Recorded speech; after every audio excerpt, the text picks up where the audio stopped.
Hi friends, ലിനീസ് food കോർണറിലേക്ക് എല്ലാവർക്കും സ്വാഗതം. നമുക്കിന്ന് പെട്ടെന്ന് തയ്യാറാക്കിയെടുക്കാൻ പറ്റിയ ഒരു കുക്കർ ബിരിയാണിയാണ് ചെയ്യുന്നത്. അത് എഗ്ഗ് ബിരിയാണിയാണ് നമ്മളിപ്പോൾ ചെയ്യാനെടുത്തിരിക്കുന്നത്. അപ്പോൾ അതെങ്ങനെയാണെന്ന് നമുക്ക് നോക്കാം. അതിന് മുന്നേ എൻ്റെ ചാനൽ ഇതുവരെ സബ്സ്ക്രൈബ് ചെയ്യാത്തവരൊന്ന് സബ്സ്ക്രൈബ് ചെയ്തേക്കുക.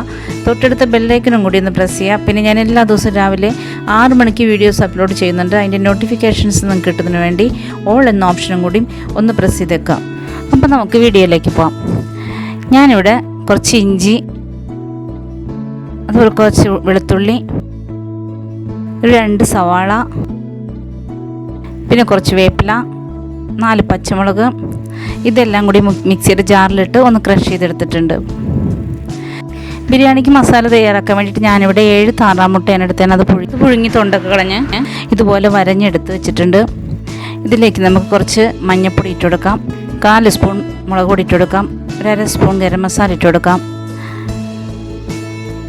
ആവശ്യത്തിന് ഉപ്പ് ചേർത്തെടുക്കാം, 1 സ്പൂൺ വിനാഗിരിയും കൂടി ഇതിലേക്ക് ഒഴിച്ച് നല്ലതുപോലെ ഒന്ന് മിക്സ് ചെയ്യാം.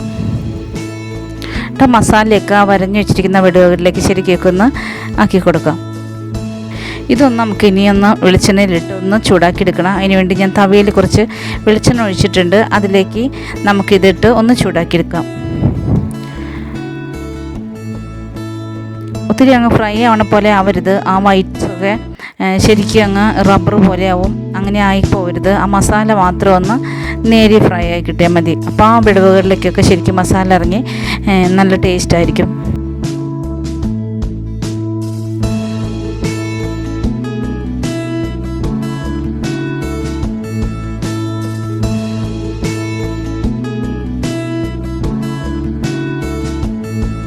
ഇതിപ്പോൾ മസാലയൊക്കെ ഒന്ന് ഡ്രൈ ആയി വന്നിട്ടുണ്ട്. നമുക്കിനി അതെടുക്കാം.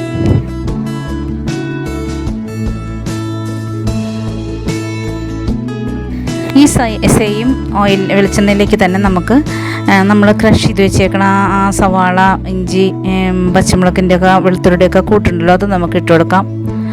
എന്നിട്ട് അതൊന്ന് ശരിക്കും മൂപ്പിച്ചെടുക്കാം.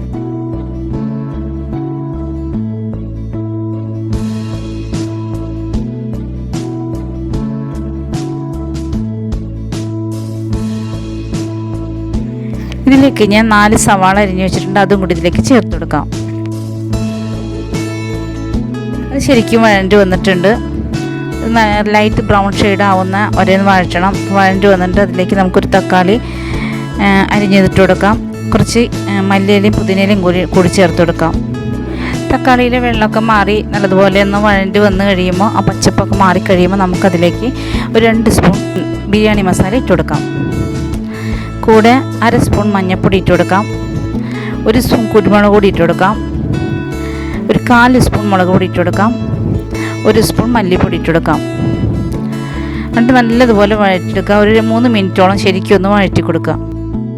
ആ സമയം നമുക്ക് ബിരിയാണി റെഡിയാക്കാൻ സെറ്റ് ചെയ്യാൻ വേണ്ടിയിട്ട് കുക്കറിലേക്ക് ആദ്യം ഞാൻ 3 കപ്പ് അരിയാണ് എടുത്തേക്കണം. അതിലേക്ക് അതിൽ നിന്ന് പകുതി അരി ഞാൻ കുക്കറിലേക്ക് ഇട്ട് കൊടുത്തിട്ടുണ്ട്. എന്നിട്ട് നമ്മൾ റെഡിയാക്കി വെച്ചിരിക്കുന്ന ബിരിയാണി മസാല ഇതിലേക്ക് ഇട്ട് കൊടുക്കാം. മുഴുവനായിട്ടും ഇട്ട് കൊടുക്കാം. ഞാൻ നല്ലതുപോലെ കഴുകിയൊക്കെയാണ് ബിരിയാണി അരി എടുത്തിരിക്കുന്നത്. സോക്ക് ചെയ്യാനായിട്ട് വെക്കേണ്ട ആവശ്യമില്ല. ഇനി നമ്മൾ ഫ്രൈ ചെയ്ത് വെച്ചിരിക്കുന്ന ആ മുട്ട ഇതിലേക്ക് നിരത്തി കൊടുക്കാം. മേലെ നമ്മൾ കുറച്ച് സവാള വറുത്ത് വെച്ചിരുന്നു, അത് ഇട്ട് കൊടുക്കാം. കശുവണ്ടിപ്പരിപ്പും കിസ്മസും കൂടി വറുത്തതുണ്ട്, അതും കൂടി ഇട്ട് കൊടുക്കാം. ഇനി നമ്മൾ ബാക്കിയുള്ള അരിയും കൂടി ഇതിന് മേലെ ഇട്ട് കൊടുക്കാം. പിന്നെ കുറച്ച് പട്ട, കരയാമ്പൂ, ഏലക്ക, ഒരു ബേ ലീഫ്, പിന്നെ 2 സ്പൂൺ നറുനെയ്യ്, ഇതെല്ലാം ഇതിന് മേലെ ചേർത്ത് കൊടുക്കാം. പിന്നെ 1 സ്പൂൺ പൈനാപ്പിൾ എസൻസ് ചേർത്ത് കൊടുക്കാം. 1 നാരങ്ങയുടെ ജ്യൂസ് ഇതിലേക്ക് ഒഴിച്ചെടുക്കാം. ഈ കപ്പിനാണ് ഞാൻ എടുത്തത്. 3 കപ്പ് അരിയാണ് എടുത്തത്. അപ്പോൾ 1 കപ്പ് അരിക്ക് 1.25 കപ്പ് വെള്ളം എന്നുള്ള രീതിയിൽ 3 കപ്പ് അരിക്ക് 3.25 കപ്പ് തിളച്ച വെള്ളം ഞാൻ ഇതിലേക്ക് ഒഴിച്ചു കൊടുക്കുന്നുണ്ട്. ഇത് കറക്റ്റ് അളവാണ്. ഇതിനാണ് കൂടിയും കുറയും ഒന്നും ചെയ്യരുത്. 1 കപ്പ് അരിക്ക് 1.25 കപ്പ് വെള്ളം. അത് കുതിർക്കാത്ത അരിയാണ്, കഴുകി വാരിയിട്ട് മാത്രമേ ഉള്ളൂ. ഇനി നമുക്കിത് അടച്ചു വെച്ച് ഒരു വിസിലേ അടിക്കാൻ പാടുള്ളൂ.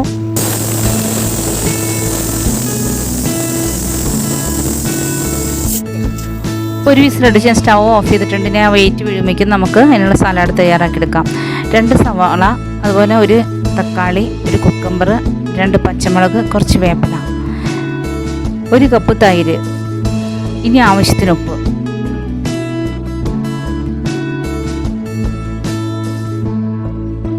ഇതെല്ലാം കൂടി ഇളക്കി മിക്സ് ചെയ്ത് കഴിഞ്ഞാൽ നമ്മുടെ സലാഡ് റെഡിയായി.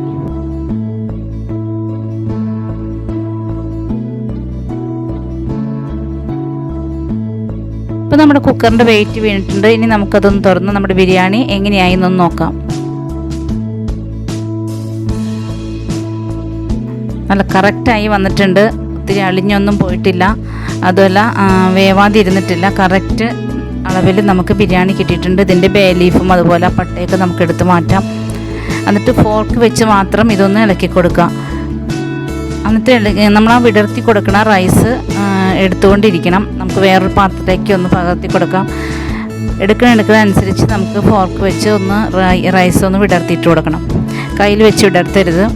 ഇത് നമുക്കിനി വേറൊരു പാത്രത്തിലേക്ക് പകർത്തി കൊടുക്കാം. പിന്നെ ഞാൻ പറയാനായിട്ട് വിട്ടുപോയി, നമ്മൾ മസാല റെഡിയാക്കുമ്പോൾ അതിലേക്ക് മുളക് പൊടി അധികം ചേർക്കരുത്. അപ്പോൾ എന്താ സംഭവിക്കുന്നത് വെച്ചിട്ടുണ്ടെങ്കിൽ ഈ റൈസ് ഒരു മുളക് പൊടിയിലിട്ട് വേവിച്ച ആ ഒരു ലുക്കായിരിക്കും.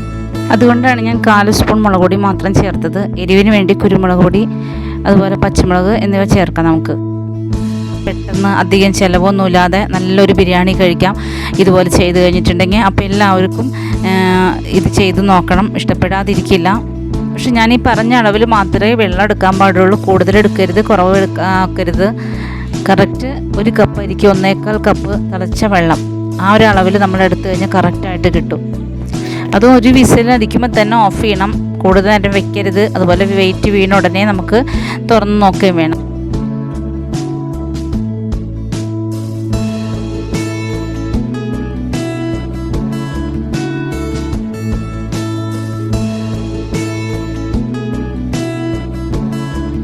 ഇനി അതിന് മേലെ നമ്മൾ വറുത്ത് വെച്ചിരിക്കുന്ന സവാള ഇട്ട് കൊടുക്കാം. അതുപോലെ കശുവണ്ടിപ്പരിപ്പും കിസ്മസും കൂടി വറുത്ത് ഇതിന് മേലെ ഇട്ട് കൊടുക്കാം.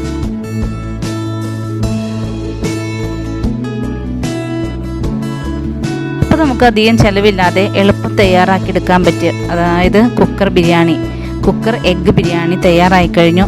അപ്പോൾ ഈ ലോക്ക്ഡൗൺ ടൈമിലൊക്കെ നമുക്ക് നല്ലൊരു ബിരിയാണി കഴിക്കാൻ കൊതി തോന്നുകയാണെങ്കിൽ എല്ലാവരും ഇത് ചെയ്ത് നോക്കുക. ഇഷ്ടപ്പെടാതിരിക്കില്ല. ഇഷ്ടപ്പെട്ടാൽ ലൈക്ക് ചെയ്യുക, ഷെയർ ചെയ്യുക. പിന്നെ എൻ്റെ ചാനൽ ഇതുവരെ സബ്സ്ക്രൈബ് ചെയ്യാത്തവരാണെങ്കിൽ ഒന്ന് സബ്സ്ക്രൈബ് ചെയ്തേക്കാം. അപ്പോൾ നാളെ നമുക്കിതുപോലെ വ്യത്യസ്തമായ മറ്റൊരു വീഡിയോയുമായി വീണ്ടും കാണാം. Thank you.